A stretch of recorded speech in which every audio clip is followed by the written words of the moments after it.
Hey everyone, before we get to our movie review episode, we want to put another disclaimer just beforehand, just like what we did on our Monday episode, because some of the topics of our movie reviews this time around are going to have some pretty heavy subject matter, such as rape, infant death, murder, and mutilation. And so, like we said in our Monday episode, if any of these are a trigger for you or easily upset you, this is a disclaimer now to let you know that we are going to get into this and we are going to talk about it. Throughout the episode, we do try to let you guys know as well when we're about to talk about it, but we just wanted to cover all bases and let you guys know what the subject's going to be on. All right, everyone, let's get to it.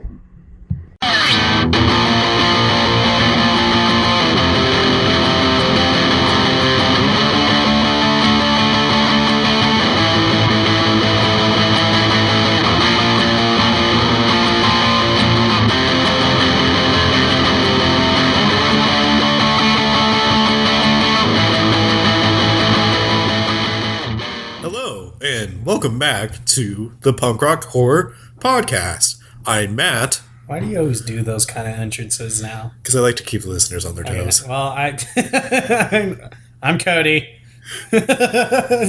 First it was like the nice quiet one, and now I just sound like... Did you think I was going to do ASMR again? Yeah, I kind of did. I was like totally expecting. I was like, he's going to do all quiet and stuff. I thought about it. So yeah, welcome back, everyone. Before we get into everything, we want you guys to know that the movies that we picked up this time, we try to pick movies that weren't contradicting to what we were talking about in our Monday episode, and or also don't capitalize on other people's misfortune or anything like that. Yeah. So we picked Last House on the Left and Antichrist to talk about. Yeah, mostly because they're two very controversial movies. While even though Last House on the Left is more widely known, and not a whole lot of people know about Antichrist. Also, Last House on the Left is one of Wes Craven's first works. Yeah, and we're talking about the 1971, not the remake of Last House on the Left. And Antichrist tend to be controversial for it to be more of an art piece than anything. Yeah, and so that's why we picked these movies. So understand, we're not trying to contradict to anything that we were talking about in the first episode. We tried keeping with the theme, and we figured we need to pick some movies that have snuff themes in them. Yeah. Because we felt like it just made sense to do so instead of picking just two random movies that have nothing to do with it at all. Yeah. But we'll recommend at least two other movies to go ahead and binge if you guys don't want to check out the snuff films. Yeah, and they'll be more than likely just two random movies that we like that we would highly recommend to watch. Yeah. But first things first, let's go on to our segment of things you love and hate. Yeah, I went first last time. All right. Before I talk about the things the things I love and hate, I do want to give a shout out to Punk Rock Ian and god damn it, I'm losing all my notes. No. And the KD ratio, the KD ratio show for subscribing to us and sending us some love our way. We checked out their channels. They're both streamers and they're both really entertaining to watch. Punk Rock Ian just came out with his playthrough of DuckTales, and he's like, well, I don't really watch a lot of streamers. So I checked him out because, he was, sending us some love on Twitter. So I checked him out, and it was actually, I lost track of time watching him because I was just watching him play DuckTales. And it's so weird because it's he's very laid back and chill when he plays. Yeah. And it's just, it's the way he plays. He's just so rhythmic with how he does it. It's kind of hypnotizing in a way. So Punk Rock Ian's a really great guy. Go check him out. And KD Ratio Show, they're kind of like us, where they make dick jokes and whatnot while they play retro games, which is really dope. Because the clip I watched was them playing Streets of Rage. Oh god, I love that game with Hager.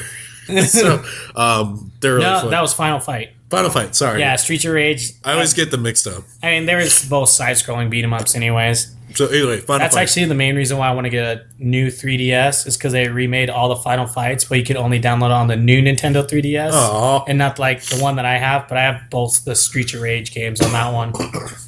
Well, either way, excuse me. Either way, I wanted to throw them a shout out. They've been really great to us, been really cool, and we'd like to work with either of them in the future. So yeah, go check out Punk Rock Ian and KD Ratio Show.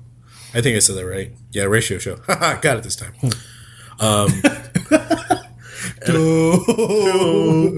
Also, thank you to all of our most recent followers on our Twitter and Facebook. And on Instagram. And on Instagram as well. Thank you to everyone. It means a lot to us. And just hearing from everyone who sends us messages and sends us kind things telling us how much they love hearing about us. They're not love hearing us and listening to us. To shoot this shit is really humbling and motivating. So thank you, everyone. Yep. A lot of thank yous. Thanks and love. So, okay, so here's this. So the things I want to talk about that I love and hate. I'll talk about the thing that I love first this time. Or actually, no, I'm going to talk about the thing about I hate first.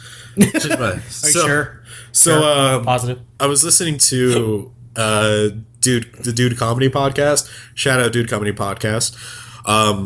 They were talking about, I guess, how that one guy, DJ Khaled, went on like a radio station. Oh yeah, that and was fuck. So dude. he said that he doesn't go down on his wife because a king doesn't do that. A queen is supposed to please her king. And like it's really misogynistic bullshit. In my head, to me, I'm just like, you're missing out, man. Like, and here's the thing, that's man. Fun. Here's the thing. Do not expect your woman to go down on you if you're not going to go down on her. It's share your intimacy. And I guess the thing I'm beating around is this. It makes me angry that there's still this like really macho mindset when it comes to the bedroom and just shit like that in general. Like I grew up in a family where I was surrounded by strong women, and it makes me so angry when like guys are just like, the women's supposed to do more for me than I am supposed to do for them. And I don't know much about DJ Khaled. I don't know if he's just known for saying obscure shit. All I know is that he's fat and got lost on a jet ski in the ocean. That's the most I know about him. So, but all he does is win, no matter what. Did he do that one? Yeah. Oh, okay. DJ Khaled. Oh, whatever, man. He should go get lost on another jet ski. But it just really makes me angry that like the thought that he thinks he deserves all this, because his whole excuse is like, I provide for her, I give her a home, I take care of her. I was like, yeah, well, she fucking has to touch your ugly fat ass. So in my opinion, you're paying her. So I don't see why she has to do most for you when you need to be doing more for her. And if you can't go down on your woman, you're expecting that much from her, you're a goddamn coward. Yeah, like, I agree. Like, you can't even suck it up for like 3 to 5 minutes. Like, come on. Like, it just makes me really angry. And if I wasn't so congested and had snot all in my ears and whatnot, I'd probably gone on more of a traditional rant. But it just... and again, I think it's fun. I like going down. I'm just saying. Good for you, Dev. Boom. No, I'm guessing he doesn't want to do it because that's what made him fat. Look, I want to point out something here. Okay, I'm not making fun of overweight, obese people in general. My thing is that if you do something shitty that annoys me or makes you a shitty person, I will poke at how you look. Okay, if you're a good, genuine person, we're cool. And I'm not saying like I'm like fucking Channing Tatum over here. Like, I'm aware of what I look like. But I'm just saying this dude went on a public radio and said that he doesn't want to please his woman. Yeah, basically, and that she has to do everything for him, basically. And yeah, so that's the reason why I'm calling him fat. And if you agree, go ahead and like this video and share it with your friends. The thing I love though is that, so we've had people tell us we're really funny, and some people ask us where we get our humor from, and I don't know about you, but I figured out where I get my humor from, which would be my mom and my dad.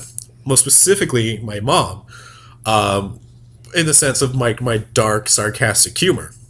And the reason I figured this out was because I was talking to my mom last week, and, we were just talking on the phone, catching up, and she's like, remember your physician?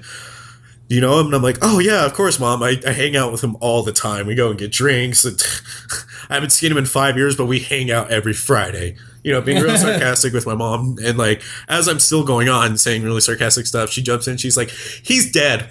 I'm like, what?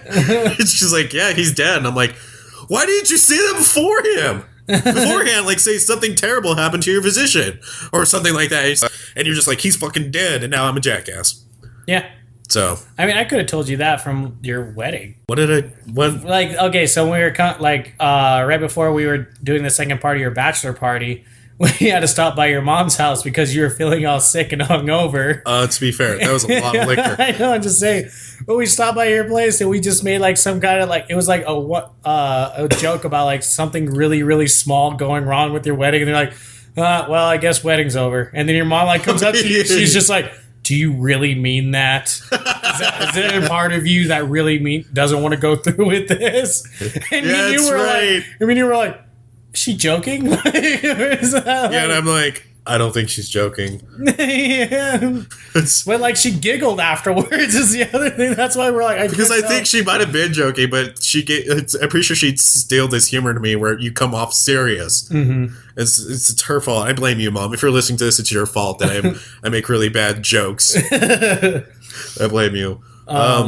Other than that, real quickly, I just wanted to say that, I am now officially out of school. So Yeet. The only reason I bring that up is just to let our listeners know that now will be my main focus is definitely going to be, beside my family, of course, is the podcast, and we're going to be making sure things start speeding up now and more content's being added and stuff like that. So, All right, Cody, what's something you love, something you hate? No, I feel like there was one thing that I saw that was really stupid that really pissed me off. Does it have anything to do with Deadpool? No, the Deadpool movie. It was a tweet. Oh no, the thing that I really pissed me off. I don't know if this was a joke. I don't know if or this bitch is serious. But it was this fucking stupid pixie haired cut twat that. Okay, feminists. I know what you're talking about. Okay, so feminists like feminism and stuff like that. That's fine. I'm totally for that, honestly, because real legit feminism is all about bringing actual equality between men and women. Yep, among all sexes. Among all sexes, not just men and women, because we have the whole chart thing now. I'm sorry. The LGBTQ community. I'm not all update on all the... You have to excuse him. He's flustered because I know what he's talking about. It made me really angry too. But then there's the feminazis who taint all of that, who taint true equality and stuff like that. Well, because we have the extreme right and they're the extreme left. Yeah, and it's exactly like with anything, any religion, any belief, whatever. But this stupid bitch goes on public record saying that you need to ask your infant child permission to change them. To fucking change your child. So what? You're supposed to sit there and try and talk to something to a child that has no idea what the hell's going on, that knows that they're uncomfortable because they're sitting in a wet diaper or a diaper filled with shit, and you're supposed to sit there and wait until they give you some kind of physical confirmation to change them? Fuck you, you stupid twat. They're a fucking baby. They don't know any better. They don't know what's going on. The only feeling they have is uncomfortability. And are you fucking stupid? Sorry, we're not supposed to use that word anymore. It's okay. But it's okay. You're trying, and that's what matters. But that's fucking dumb. And it's some bitch who's never had kids or anything, so doesn't know the actual love of a child. So wait, she's never had a kid? I don't know. I'm just. I'm not studying up on this fucking twat. The fact I never watched the video. I only saw was the headline. I'm like, that's all I need. Yeah, seriously. Fuck you and anybody who actually believes that. Are you fucking kidding? So, real moment out to all of our listeners who are parents. If your son or daughter has a diaper rash, are you going to literally sit there and ask them for their approval to change that diaper? Because as a parent who has dealt, with a kid who had a really bad diaper rash once, that isn't a time to, ask if you can change their diaper. You need to act because that can lead to serious health issues. And that's what I'm adding into what you're saying is what she's basically suggesting can cause severe health issues for, babies. I mean, that's fucking dumb. This isn't I don't even got a comparison, and it's so dumb. Yeah, and it's fuck you. Seriously. Guys, you're the one, it's you who gives everyone a bad name. Any type of any type of feminist or anything, like someone who labels himself as a feminist, it's that kind of bitch that fucking gives them bad names. Which we want to make clear again, we're not against feminism. We believe in equal rights for women. We believe women should get paid just as much as a man does and should have just as much freedom as any man does. We fully believe that. But when you have someone like this who's coming out of the extreme far left saying, oh, you need to ask your baby's permission to change their diaper, that is when your shit's starting to get hurt a bit more. Or like you need to take your fucking... Or when a infant needs to be taken away from their parents so it doesn't know mom or dad. That's dumb. Fuck yourself. I would murder someone if they try to take Aaron away from me just based on that. Oh yeah, no kidding. I would fucking murder someone like if like I was watching like I just watched my significant other give birth to my child. Yeah. And they're like, all right, we got to take him away because they're not supposed to know mom and dad. It's like, I will fucking kill everyone. Yeah. I'll go to jail. No, hell no. No. Like, we're all for progression and moving the human race towards a better point in life. But that is definitely something that's not going to help. Like, that's fucking stupid. So. And then, I don't know if this is almost something along the lines that I love and hate. I'm going to get to the part that I actually love, but okay, so like, and I normally try to stay away from the tabloids, but so there is, I'm sure everybody heard about the Texas shooting and everything, and it's, that's a tragedy. That's things that don't need to happen, but so if you don't know who J.J. Watt is, he's all-star defenseman on the Houston Texans, and like, it was really heartwarming in a sense that he offered to pay for every single funeral charge for everybody who was affected by it. Like, of course, like it's really shitty that he's doing that for a funeral charge and stuff like that. But the fact that this multi-millionaire person doesn't think about himself, like he's willing to pay for everything for all these people that were affected by it. So like that kind of like it shows a little bit of a slimmer of hope in humanity. And especially like the 1% technically, like that he understands that like, his career is made by his fans, not just his own raw talent, and that he wants to do something to help people out. So that was kind of heartwarming. And that was kind of one thing that I love is like when I see these, like, instead of just saying my heart and prayers go out to these people and do nothing, like he's spending his money on it. Well, and I think like, real quick, just on the Texas shooting, without a question, it's a sad tragedy that shouldn't have happened. And, I think the only thing that I want to say about it, and you can hop on if you want or disagree with me, whichever you prefer, is that, the sad thing is we now live in a state in this country where school shootings are becoming a norm. And that's a very, very sad thing. Yeah. And so just this is to any of our listeners who, are in high school or are younger, you guys are in the direct line of this. And no matter what no matter what baby boomer, Gen X, or even other millennials say, don't ever stop letting your voices be heard. No, not at all. If punk rock has taught us anything, it's always stand up and yell when you see something wrong with the society you live in. And just know that you have our support and you have us at your backs. Because the fact of the day is that, if you're the one that's having a gun pointed at you, you have all the right to say what should be done with guns in this country. Yeah. You definitely have a voice, and just don't be discouraged, and yeah, seriously. Like it's fucking stupid that people are like, oh, well, those kids, blah, blah, blah. These kids are stupid for walking out of school. They fucking are afraid to go to school. Like, that was supposed to be one of the places where, like, you were never supposed to be afraid of. Don't call these kids stupid. Look at why they're walking out. Yeah. If it annoys you, then help them do something about it. Yeah. Help make these schools safer. Help be a productive citizen, not a fucking online troll. So, you piece of shit. You know what I mean? And we're not going to bring into where we stand on guns. We just wanted to say that, to any of our listeners who are younger, whether you're in high school or just gotten out of high school, or, where are you? Anybody who's still in school, basically.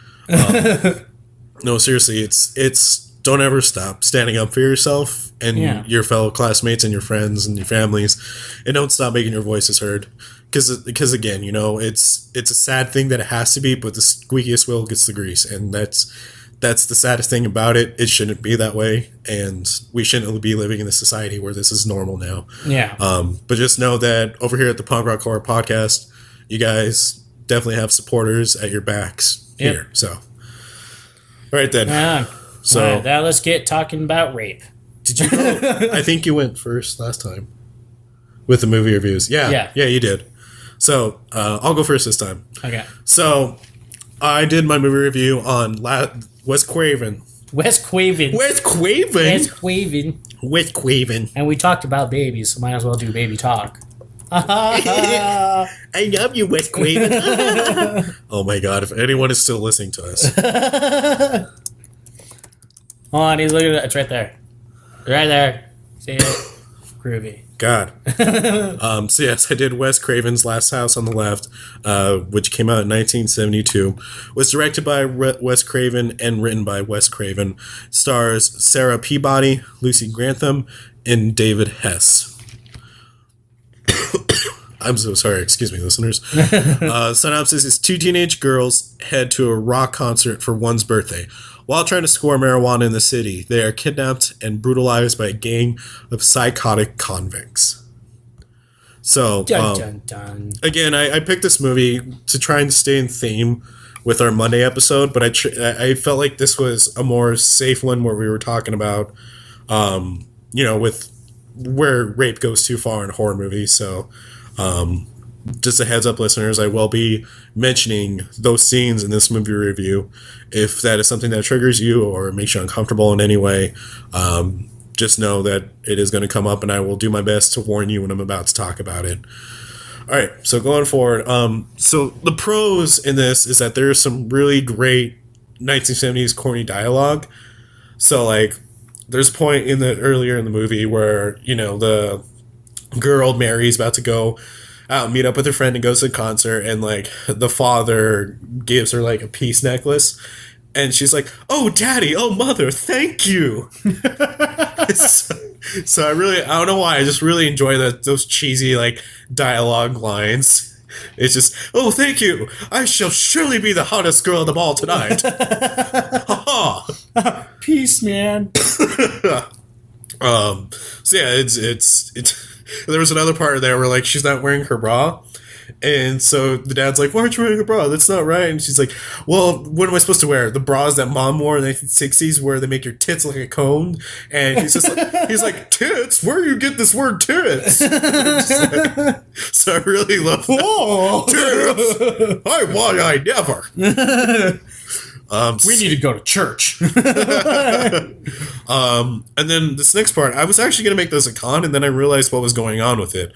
So there's a great use of corny montages that put the viewer in a vulnerable spot. So like when the two girls meet up, they're going through their day, chilling in the woods, and there's like this really cheesy, upbeat like music in the background, and it's like montaging them through their day. And at first I was like, this makes no sense. Like this is such a weird like feeling for this movie. And then I realized the reason that it's in the movie, why they have this really corny, upbeat music and montage, is to put you in a vulnerable state. Okay. It's to put the viewer be like, "Oh yeah, they're just two friends hanging out. Like, oh yeah, good summertime vibes," to make you feel like everything is safe. Mm-hmm. And I realized, and I don't know if that was on purpose, but it definitely puts you in this safe space. So when things do go south, it hits you a lot harder. And so, again, I thought it was going to be a con, and then I realized I was like, wow, this is just setting you up. Like that makes sense now. And it also does a really good job at making you hate the villains in this movie.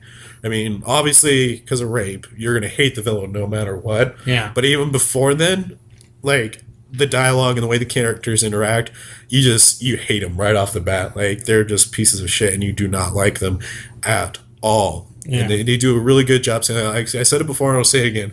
When an actor can play a good bad guy and make you forget he's an actor, or her, that is solid acting. And that's something that I feel like should be definitely revered. There's also a very unsettling back and forth of light and dark themes. So kind of like what I was talking about with like the montage. Mm-hmm. So like it'll show, you know, the girls just hanging out, being crazy fun, you know, teenage girls, and then it'll go, you know, back to transitioning over to the villains of this, you know, movie who, you know, are just doing dark, seedy stuff. And so it really does this really good idea, this good visual showing you balance of like the lightness, which is, you know, these girls, and the darkness, which are these villains, which when you mix them gives you more of an unsettling feeling. Yeah. Because it's tainting something that's pure. So, and the actors do a very good job at making the uncomfortable, like, snuff scenes feel real. And so, the reason I put this in the pros is because this is a fake snuff film. And so, when they do the terrible things in this movie, they really do a good job selling it. And I kind of want, the reason I made it a pro was the fact that the actresses and actors were able to just do these scenes. Yeah. Especially under Wes Craven. I feel like it deserves a little bit of a recommendation and, you know, a little appraisal. Not to make it clear, I'm not praising them for doing heinous things. I'm praising them for them selling it. Yeah, them selling it, them putting them in this situation, because I can only imagine how uncomfortable you would be in that situation where you know, end up taking advantage of a girl, you know, sexually assaulting her. Like, I can only imagine how the actor feels. Like, you know, like, that's not a really good feeling. And the fact that they were able to do that and just get the scene done, I give them credit to that. So I hope that makes sense. Like, I'm not saying, like, the bad stuff is good. Like, yay, rape. That's not what I'm saying at all. Like, it's the fact that they were able to just get the scene done. You get what I mean? Yeah. So, going on, also, Phyllis and Mary were very smart when they tried to get away from their captors. So, heads up, this is where I'm going to start talking a little bit more about the rape. So, it's a scene shortly after Phyllis's character gets raped. Mary and them, you know, are in the woods. The villains take them into the woods. And the woods are right by Mary's house. And so what happens is that they make Mary stand up and, like, pee herself, and, like, they're just basically humiliating them, bringing them down. And then Phyllis is like, here, I'm going to go run away to distract them, and then you get away, and you go find help since we're right by your home. Mm-hmm. And so that was really smart on their end. I know in this day and age that seems obvious for horror movies, but for back then, I feel like that is a very smart thing that they try to do. Because they normally have the victims kind of be a little bit dumb. Exactly. And the fact that the victims weren't dumb, which was really nice, and not just stereotypical, like, ooh, ditzy girls, you know, was really nice. Mm-hmm. And for a 70s flick, they do a really good job with the blood effects and kills in this movie. Like, and actually, the blood effects and kills hold up pretty well. Yeah. Yeah, like, it's for a 1972 film, like, it's held up very well on that end. And for this situation in particular, these are the best parents ever, and literally have the most brutal Home Alone pranks, traps ever. So, one point that I want to point out is, so when the parents find out that the people staying with them are the ones that, you know, again, heads up listeners, I'm about to mention rape again. When the parents find out that the people staying with them are the people that raped and killed their daughter and her friend, they set up the house Home Alone style with traps. So, like, for instance, the dad takes off the cord from a lamp and undoes the wire. Wait, they killed both the girls? Yes. Oh. Yeah. Okay, because in the remake, they only killed one. Oh. That's the remake. Yeah, I know. That's not... Excuse me. Okay. Sorry, listeners, I'm still a little congested. Anyways, but so yeah, the dad takes the cord from the lamp and undoes the end that was connected to the lamp and pulls out the wire. And then he puts the wire, straightens it out, puts it under a rug, and then puts water over the rug, and then plugs the cord back in. So when one of the villains tries to get away, they electrocute themselves on the door. Nice. So it's very brutal and very smart, and I love that the parents were just like, oh, we're gonna fucking ruin them. Yeah. So best parents ever for this situation. But like everything else in these movies, there are cons. Unfortunately, the 1972 filming hasn't aged too well. It's pretty grainy. especially when you have far off shots with characters running from a far distance coming closer. They just look like blobs. So that hasn't aged too well. And then, you know, when the girls first get captured, you know, they go and ask one of the bad guys, you know, they don't know it's a bad guy yet, you know, like, do you have any, you know, grass? Do you have any weed? He's like, oh, no, I got none of that. And they're like, oh, okay, move off. And then he realizes, like, oh, you know, we can take advantage of these girls. He's like, actually, I do have some. And they're like, really? Where is it? And I felt like that was a con because I'm like, he just told you that there isn't any. And now he's telling you something. You don't take that as a red alert or a red flag or anything. Like, just move on. Like, I felt like that was a really big con for it. And then one thing that really bothered me about this, and I understand this was just the time back then, this is how everything was back then, was that, you know, when the daughter didn't come home that night, it's, you know, early mornings, daughter still isn't home, Mary isn't, and, you know, the mother's like telling the dad, like, you know, she hasn't been home, we haven't heard from her, we should do something, and the dad's like, oh, teenagers stay out all night, that's a sign of them being grown up. Like, I made that a con because I understand back in the 70s, that's just how things were, you know, that was the norm, but it still really frustrates me when, like, the dad's being addressed, or, you know, any, you know, power figures being addressed with the problem. They're like, oh, just kids will be kids. Oh, just them teenagers. I'm like, I hate you so much right now. And then, and that's really just what I, going on that more, is I hate the kids will be kids excuse, because when they report it to the cops, you know, the cop just throws off and he's just like, well, I'm sure she's fine. She's probably just out partying. Kids will be kids. And I'm like, it's now been like almost 2 days. Yeah. Like, it's just not a, well, kids will be kids kind of thing. Like, I just hate it whenever there's a cop in a horror movie that's just like, oh, that happens. We're just gonna just, nope. Yeah. Whatever. That's not important. Also, it doesn't show how far they go into the woods when the captors take Mary and Phyllis into the woods to rape them. It doesn't show how far they go into, but eventually, you know, again, trigger warning, one of the captors starts to cut up Mary as he's about to rape her. And obviously she's screaming, you know, and she screams so loud that they're still nearby the house. Again, they don't show how far they go into the woods, but if they're close enough to the house, she knows someone heard. And the thing that makes this worse is that cops were nearby checking out the captor's car. Yeah. So the fact that they don't show how far they went into the woods, I feel like the sound should have traveled far enough for them to hear Mary screaming at the top of her lungs. Because she wasn't like just mump screaming, like she was screaming. And so that really frustrated me that no one heard her. Also, the cops in this movie, it's like they're from a different fucking movie or like some sort of comedy show. So like the chief is like the old dumb chief, and like, you know, the lieutenant or what have you, he's like the sound of reason for the chief, and he's just like, I don't know, chief, how things good. And he's like, oh, don't worry about that, I'm the chief. Like fucking Quimby from like Simpsons and Lou, basically. And it's just like there's this whole weird scene where like the cops are trying to get back to the station, and so like this African American woman comes up with like this, you know, truck full of chickens. And she's like, why don't you just hop on? And so they're like, okay. And they struggle to get on. And like they're slipping and falling off their truck. And like, oh, jump. And like they're like super slapstick humor. At the same time, I'm like, God, that'd be me and Cody. And then she's just like, I have no room with all these chickens. And I'm just like, wait a minute. Is it racist that there's just like this very stereotypical, you know, African-American woman with a truck full of chickens? I don't know if that's racist.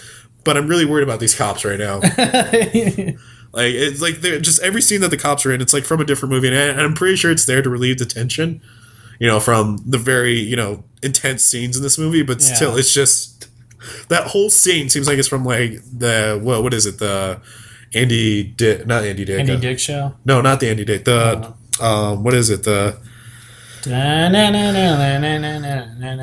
definitely not. No. Okay. I can't think of what it was. Either way, just the cops are really weird in this, and also the parents eventually go into the woods, figuring out what's happened to look for Mary, and they find Mary, but it doesn't explain how they found Mary. Because what happens is that eventually when Mary gets killed off, she gets shot in a lake. And so I was like, how do they know where to go? How do they know where to find Mary? There's like no trail. There's nothing to explain like for them where they found Mary. Mm-hmm. So that was just, I felt kind of weird. Also, Weasel is the name of one of the villains. So he walks into the room that the mother's in, and you know she starts to be sensual with him to seduce him, so she can get him alone to kill him. Anyways, Weasel notices the body of Mary on the couch, but like her face is in the couch. Yet he doesn't do anything about it. He doesn't freak out or anything. Like, and so he's just like I felt like the fact that he didn't figure something was up when he saw the body, it just doesn't make sense. Yeah. Because he actually goes into the woods with the mother, and like the mother tries to, you know, seduce him by giving him like a blowjob, but she bites off his dick. Spoiler alert. But I feel like he should have known something was up as soon as he saw Mary's body. Also, this can be either con or pro. This movie isn't as intense with its kind of snuff material as some would think or hope. Yeah. Not saying that people would hope it is, but there's one the rape scenes where it's all off camera, you just hear the sounds, and the only rape scene that you kind of see all the way through is Mary's rape scene. And so that's the only like real like intense parts of that. And then not all the kills in the movie when they're, you know, the parents are finally killing the bad guys are that intense either. Some of them are better than the others, but most of them are just, they're not as intense. Again, this is 1972 flick, so that might have something to do with it. Yeah. But for my WTF, so Krug, which is the name of one of the other villains, is the one that gets electrocuted. Uh-huh. But he's still standing after he gets electrocuted while standing on water. And he didn't die. And I'm like, I'm pretty sure you're supposed to die when you're getting electrocuted in water. Mm-hmm. And so that was kind of a WTF moment. And then when Sadie, another villain, is running away from the parents so she doesn't get killed, she runs into the pool for some reason. And it's just like, there's no explanation for it. Like, she's just running away, just run into the pool. And that's it. Like, she's like, did you want to go for a swim? Are you supposed to not be able to see or something? Like, it didn't make sense. Like, she was just trying to run and get away from her fight with the mother, and she just runs into the pool. That part was just kind of a WTF. That doesn't make sense. So, to finish off, so this movie is definitely a must-have, especially if you're a Wes Craven fan, because this is one of his earlier works, and so it's definitely worth the watch. On that aspect. Yeah. There is rape in this movie, so do be aware of that when you go into this, that you will see that scene. You obviously, now you can skip past it if you do choose sorry, excuse me. But it's, aside from that, like, it's a solid horror flick. You know, some might even call it just a thriller, but I consider it horror and thriller. And I definitely recommend it, especially for like a 1972 film. Like, it actually it holds up pretty well. It's just the footage doesn't do too well. Yeah. Because it can be really grainy, but I definitely recommend at least checking this out once, because it's not as intense as it's made out to be, especially for this day and age. So definitely give it a chance. Definitely, you know, go into it with an open mind. But watch it with someone who will make you feel safe. I guess that's all I can say. Mm-hmm. And then for my quick facts. Okay, so when fledgling director Wes Craven took his film to the MPAA, they slapped it with an X rating. Wanting an R for wider release, Craven went back and removed 10 minutes of footage. However, this still wasn't enough, and the film still got an X rating. Once again, Craven removed footage, this time taking out 20 minutes. It still wasn't enough. Finally, Craven put all the original footage back in and got an authentic rated R seal of approval from the film board from a friend of his. Put it on the film and released it. So it's all who knows. Yeah. It's all about who you know. And then, according to various cast and crew members, especially David Hess and Fred J. Lincoln, actress Sandra Peabody was genuinely terrified throughout most of the shoot, at one point walking off set. And then my final one is Wes Craven later used the name Krug in A Nightmare on Elm Street, 1984, the first one, for the film's villain, Freddy Krueger. In both films, the name is used for teenage murderers. So his name is Krug. Go figure. It's pronounced Krug. I was calling it Krug this entire time. Yeah. I'm that jackass. God, what's wrong with you? All right, go ahead and go for it, Cody. Cool. I'm going to pull up the IMDb page so I can get the fun facts about it. I gotta blow my nose. So, fine. Get out of here. I didn't want to talk about it in front of you anyways. Whatever. Guys, this podcast over. That's our catchphrase. There it is.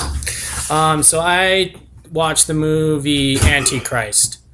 It's a drama horror, like that's what it's considered. And so the synopsis is: a grieving couple retreat to their cabin in the woods, hoping to repair their broken hearts and troubled marriage. But nature takes its course and things go from bad to worse. So one thing that I did kind of like about the movie, it was mostly just two actors. It's which is William Dafoe and Charlotte Gainsbourg. It was written and directed by Lars von Trier. I hope I said that right. But yeah, so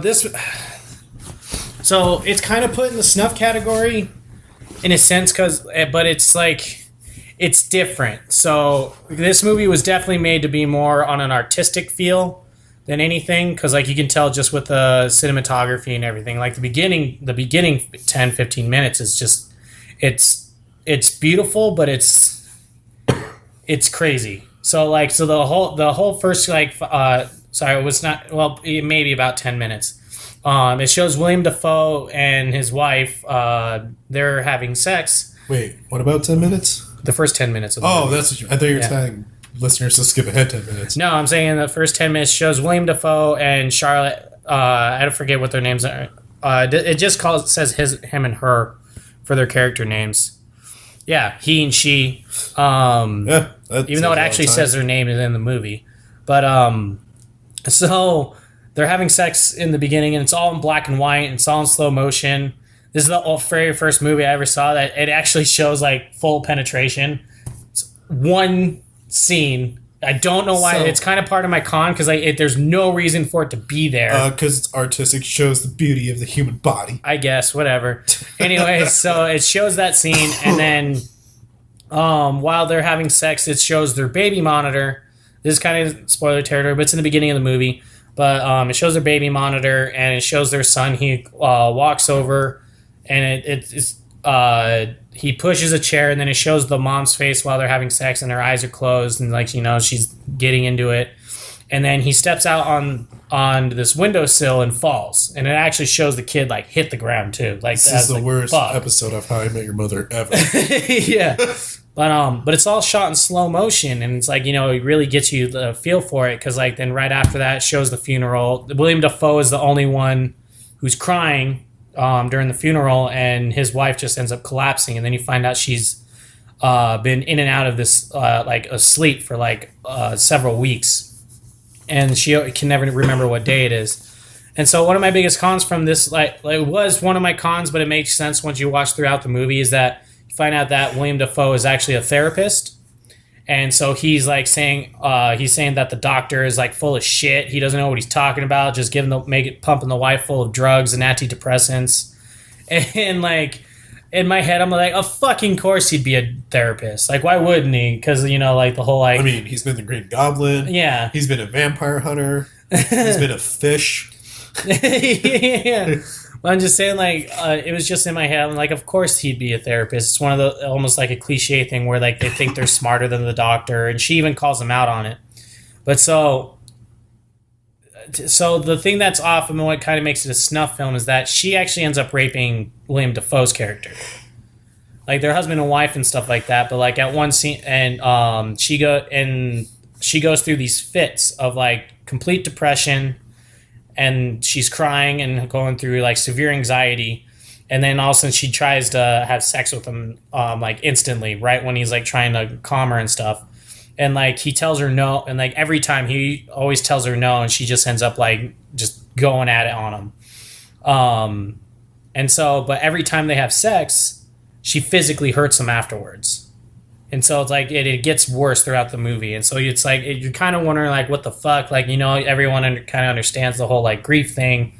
Yeah. You know, everyone grieves differently.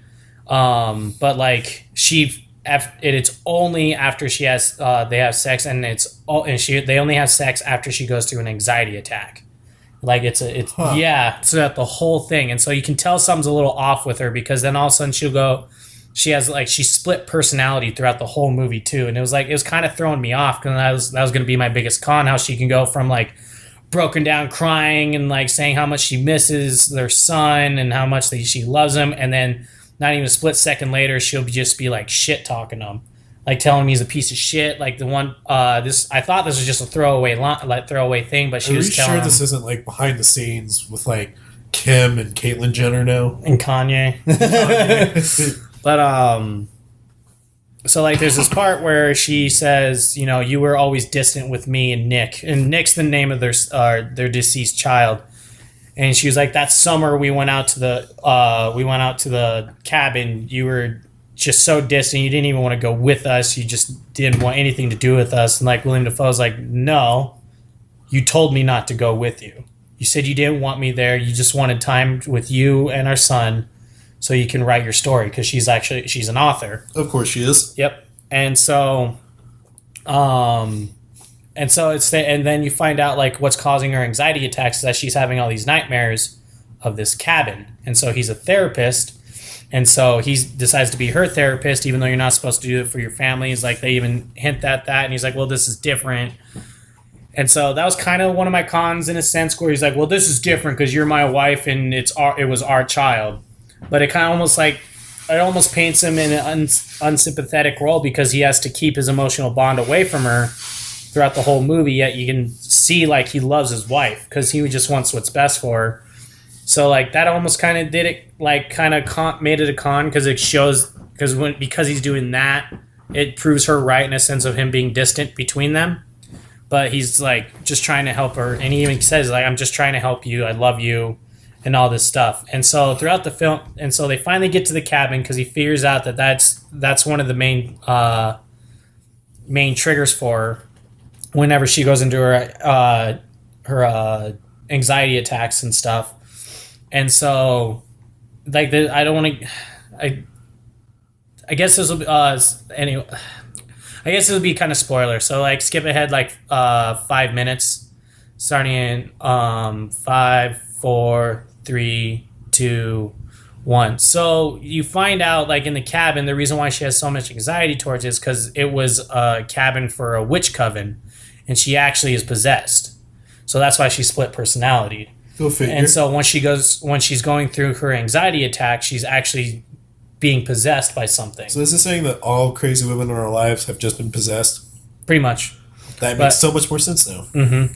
But yeah, so like that's what like really messes with me, because throughout the whole movie you see these like little like blurbs, and the screen gets all like wavy, so and stuff like that. It's like little small things, and so it really messes with your head and stuff like that, and you're like, what the fuck? And then like once that happens, then she gets really sexually provocative, and then she tries to have sex with William Dafoe, and then she attacks him. So, and it keeps getting worse and worse and worse and worse and worse each time. Yeah, it's really, it's really messed up. And then I'm getting a very confused look, listeners. Yeah, like I know I was super confused throughout the whole thing. It didn't come in together until the very end when he ends up killing her, and then he goes up and starts trying to like walk away, and then he gets surrounded by all these women in the forest, and they just swarm him. And then that's the end of the film. And it's all in black and white. And they're all their faces are blurred. Like you can't see any of their faces. Huh. So it's like she was possessed by this witch's coven. So either he had the best orgy ever, or he's dead. Yeah, or he's dead. And then so here's where the intensity and what made this movie super controversial. I guess I shouldn't have said 5 minutes. I only needed a minute. But so the snuff part comes out is that, like I said, every time they end up having sex, he always tells her no, except for one instance where it just shows her on top and she's like, hit me, hit me, hit me. If you love me, hit me. And he's telling her, no, I don't want to hit you. And then she gets off and she starts fingering herself in this forest and then in front of this little cave. And, yeah, and then you see him. He walks out. He's Carlton Totter, and he just fucking slaps the shit out of her. And then he ends up having. And then she pulls him on top of her in the dirt and stuff like that. And while they're having sex, you see all these dead bodies interwoven in this tree of these women, and they're just kind of hanging out of this tree. Yeah. Okay. And then after that scene, then they get into this huge fight, and she starts screaming at him, "You're gonna leave me!" and like hits him in the back with a fucking 2x4. And then when she pulls his pants down and hops on top and like starts screwing him while he's like all dazed and stuff, and he's trying to push her away. And then she hops off of him and hits him right in the crotch with a fucking 2x4. Jesus. And knocks him unconscious. And then she jerks him off and he squirts blood all over. Like, just his blood, yeah. And so then she ends up she drills a hole into his leg and then puts a thing. I told you the warning. And then drills a hole into his leg and puts like this like giant heavy wheel through it so he can't run away. And like, Jesus. Yeah. And then, so this is where it gets really messed up, is that right, if that wasn't more messed up for you, she ends up, so kind of warning, she ends up, and it does a full straight zoom in. I'd skip ahead 20 seconds if you're kind of squeamish, but it zooms into her vagina, full showing and everything. She cuts her clit off with a fucking pair of scissors. Oh, God. Yeah. Ow. It's fucked. That hurts me. I'm not even a woman. I know, dude. That entire scene, I was grabbing my crotch, and Harrison's like sitting on the couch, and he was like really high, and me and him were just like, oh, God, oh, fuck, like, the entire time. Like right when that happened, like I got out of my chair and I walked away. I was like, no, okay, like because I saw I watched some videos about this movie before. I never saw it, but it always like it talked about it. And like I was just like, there's no fucking way. Yep, yeah, no. So like, yeah, so like it's kind of weird seeing the whole like rape scenario from a different point of view instead of the man. If you can't find the G spot, no one will. Yeah, basically. It was kind of weird seeing the rape of a woman raping a guy, because that's always been a huge argument point when people talk about rape and stuff like that, is that a woman could never rape a guy, and this movie definitely shows that it can happen.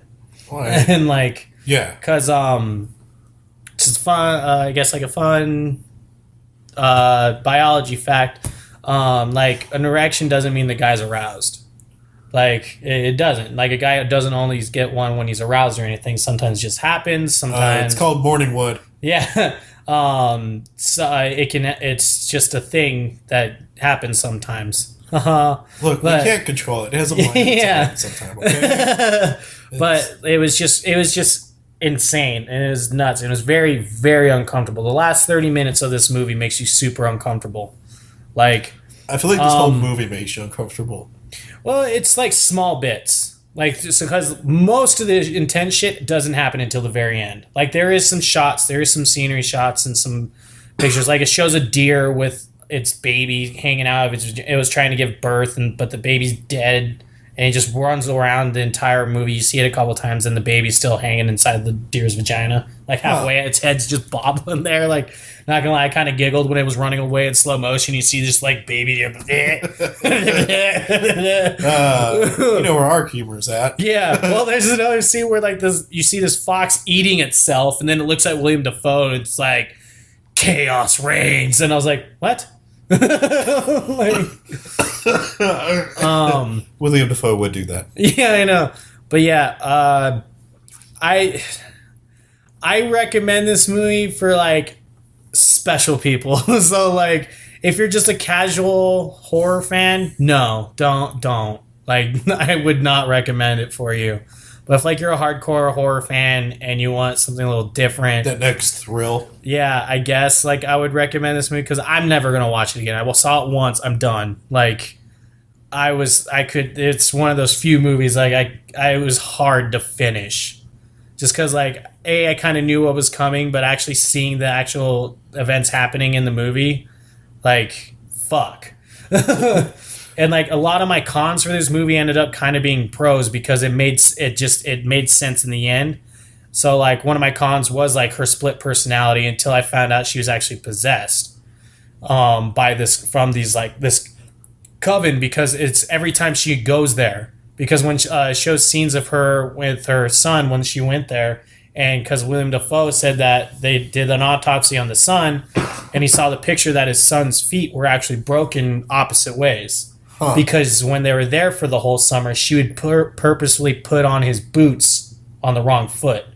So because he was a toddler, his feet were still growing, but it was breaking his feet and growing opposite. Huh. Yeah. And then you see that she actually, when she was having sex with William Dafoe in the very beginning, because it shows the shot of their son pushing a chair to the table again, like his whole death scene, it shows that her eyes were actually open the entire time. She was watching her son kill himself on accident. Jesus. Yeah, so she was actually possessed throughout the whole entire movie ever since her first instance at the cabin. So it was like, a lot of my cons were mostly off of her, like, being split personality. I was like, it makes no sense and stuff until you find out that she's possessed. So I guess my biggest con would be kind of that. But it also turns into a pro because it never says it's a possession. Yeah. You have to piece it together. So it's almost a smart movie. Yeah. In that sense, because that makes you have to think about what's going on while showing you all this morbid shit. So, yeah. So I mean, for what it is, I liked it. I'm never going to watch it again.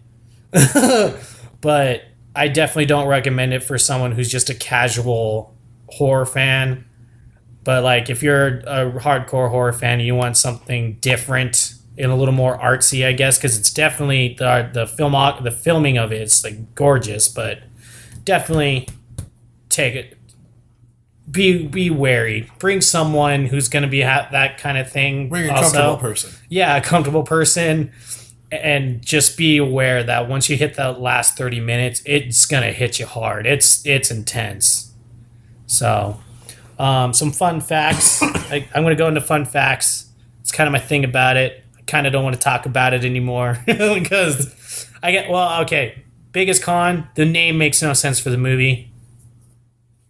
Antichrist, because usually when you think Antichrist, you're thinking the son of Satan. Well, there was a lot of witch covens way back then who would do sacrifices and worship Satan and they would try to have one of them be the vessel for the Antichrist. Yeah, but there was never a hint for that though. Maybe she's just the Antichrist. I don't know. That's my biggest con is the name doesn't really make a whole lot of sense for what happens in the movie. Speaking of the name. The title was actually the first thing that was written for the film. So that kind of makes sense why the name doesn't fit as much. Fun fact, so this movie is actually part of a trilogy of movies, which was called Trilogy of Depression, which also includes Melancholia and the Nymphomaniac volumes. Starring Shia LaBeouf, and it stars the actress from this movie, Charlotte, and I can't remember her last name. Charlotte Her. And then according to Lars von Trier, he tried his best to make a horror film but did not succeed, and the same happened to him before when he tried to make a musical, and the result was Dancer in the Dark. So he was trying to make a horror film out of this. They ended up being more of a drama horror. But before we send you guys off, We'll give you at least 2 more selections for our films. So these will be like really quick reviews. One I want to recommend is Day of the Dead Bloodline. So if you follow us on Twitter, you're already seeing our short review for it. But basically, it's a solid B movie. The acting isn't the greatest, except for the man who plays Max. Does a really great job at playing Max the zombie, and just the way he moves and articulates is very unsettling and very well done. And the blood and gore you can tell they had fun with it in this movie, and that makes it a solid zombie flick. And I definitely recommend that you guys watch it, especially if you have Netflix, since you can watch it for free right now. I recommend Dog Soldiers. It's a werewolf movie, which I haven't seen a whole lot of really good ones, and I think it's really, really good. It used to be on Sci-Fi quite a bit when they would show the one like actual good movies on Sci-Fi instead of Sci-Fi originals, like way back in the day. It's about like these soldiers, these British soldiers that end up getting in. They're supposed to be just like part of this like war games, which is fake wars that it's supposed to help them train, and they get locked in this cabin and they're being hunted by this family of werewolves. The gore is fantastic. There's even some cheeky like tongue-in-cheek comedy to it, so it has like a small dark comedy aspect. But if you like werewolf movies, I definitely recommend it. It's really, really good. So yeah, so those were our movies. Mine was definitely really, really hard to watch. So yeah, I mean, we hope you guys like this episode. Mm-hmm. This definitely wasn't an easy one for us to write and to find to make happen. So we hope you guys enjoyed it. We hope it was just as good as our other episodes. Mm-hmm. We're proud of it because we took on a huge challenge here, and we just hope we did it right. So thank you, everyone. Thank you for listening. So yeah, if you like what we're doing and want to support us, please consider going over to our Patreon and becoming a monthly subscriber. And then check us out on Facebook, on Twitter at Official PHP, on Instagram, Punk Rock Horror Podcast, #PHP Podcast. Check out our website, punkrockhorrorpodcast.com. So, and if you're listening to us on iTunes, please give us a 5-star rating and tell us why you like us, so we can stand on the comedy category. And everywhere else, even if you listen to us on Stitcher or Google Play, just shoot us some good reviews. Shoot us, some good comments, and maybe we'll read them here on the podcast. Yeah, and if you have any stories, definitely send it to our Gmail at punkrockhorrorpodcast@gmail.com. We didn't really get to stories this week for these episodes, mostly because we were talking about such a controversial subject. We didn't want people to feel shorted with their stories that they sent us. Yeah. And like when we rushed through them, because there was a lot to talk about with this subject. So, yeah, catch y'all next time. Right, thanks for listening, everyone. Bye. Bye.